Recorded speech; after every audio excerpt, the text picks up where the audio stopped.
Well, you can hear the jackhammers. They tear it up and they pave it and then they tear it up again. It all happens. The length of time it takes to make a quilt. AuntieVeraCharles is really paying attention. Wants to know if it's traditional to be taking 3 stitches per needle. No, it's not really. The reason I'm taking so few is because I'm making unusually large stitches. So usually I take 6 maybe on a good day. 7 on one needle. That's what those old grandmothers used to do. You can't quite do that. Lima, what you put on the wall before you start laying on your pieces is a flannel, white flannel. It's in my first vid on here, I think. I staple it on because I want it nice and tight. If you just sort of had it loosely hanging there, the pieces wouldn't stick so well.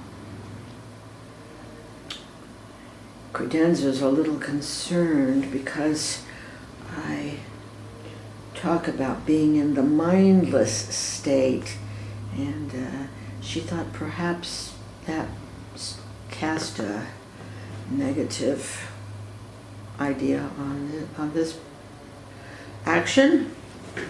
I mean it in the sense that I'm not thinking about the stove repairman coming. I'm not thinking about what I have to do tomorrow. I'm not thinking about Kublai-Khan. I'm not thinking about anything. I'm just watching. That's all. I'm just watching this happen. I call that a mindless state, or a euphoric state, a transcendent state. So the mundane is all gone. You don't get many chances for that in this humdrum world. And I don't know, this, because it's so long, you're in for the duration, right? And I can't explain it much better.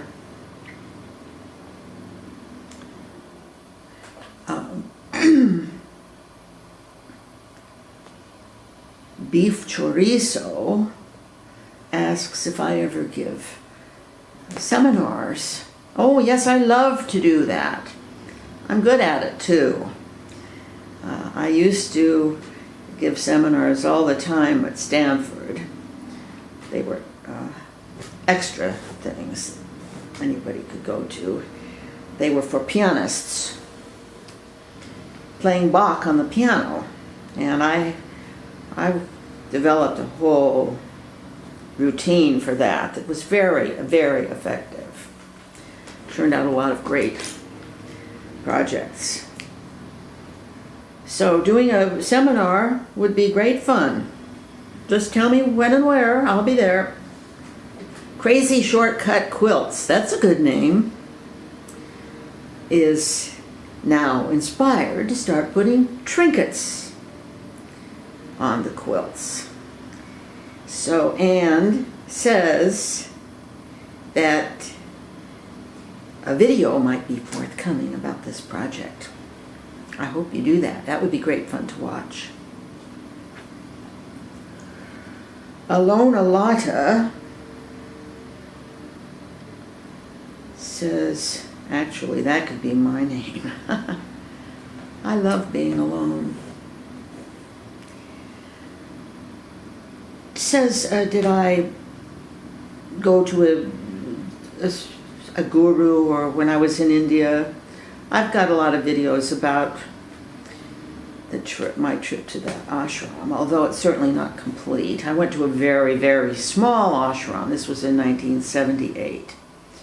You had to walk miles uphill, was in the Himalayas, uphill, in a dry, rocky riverbed, no path. It was, it was pretty good. And then, of course, you got there, and then the Baba looked at you and said, "You leave." That's the teaching technique. I don't do that in my seminars. Don't worry. And then she asked if I spent any time on the Ganges, and yes, that was an incredible thing. I went to Varanasi, and I wound up spending a whole month there. In one spot, that was the Ghat, the burning Ghat, the major burning Ghat, Manikarnika. I found a place that I could climb up inside an abandoned building that was directly over all of the burning pyres. This burning Ghat goes 24/7, never stops. The bodies are lined up. So I didn't take a camera, of course. You wouldn't take a camera. But I took a sketch pad and I drew there. I drew every day. And then began, when I would go back to my room, I began work on the art book, Manikarnika. And it's all made up of paintings of that burning Ghat. I'll tell you, when you're watching something like that, well, one thing, it just was so foreign to my life experience. But I was never grossed out. I was never shocked. I was never offended. I saw all kinds of things, believe me. The families they bring in, women aren't allowed there because they'll freak out. They're afraid they'll freak out. So I saw some men lose it, though. Anyway, that's another story.